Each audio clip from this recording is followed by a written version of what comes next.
दादन श्रमिक शब हो फेरिले। सुवर्णपुर जिला बिनिका ब्लॉक अंतर्गत विशालपाली ग्रामर कलिंद्र पेरा आज शब हो ग्राम को फेरी।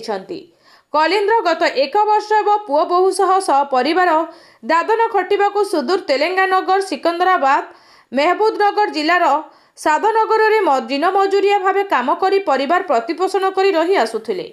गतकाली शुक्रवार सकाळ 6टारे निकट रेल लाइन पारी होई शौच हेबाकू जाइथिले। विलंब हेबारु तांको पुत्र धर्मराज पेरा खोजिबाकू जाई रेल लाइन कड़े कलिंद्र पड़िथिबार देखिबाकू पाइथिले।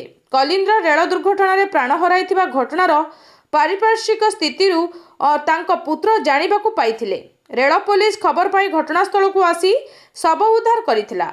शव व्यवच्छेद पर परिवार लोकंकु हस्तांतर करिथिला। आज मृत दादन श्रमिकंक शव ग्राम रे पहुंचबा परे भावुक परिवेश सृष्टि होइथिला। एही घटना एक दादन श्रमिकर मृत्यु पर्यंत सीमित नुहे। यह सुवर्णपुर जिलार विकल चित्र को प्रतिपादित करुछि। एठारु प्रतिदिन शह शह दादन श्रमिक राज्य बाहर को जाइछन्ति।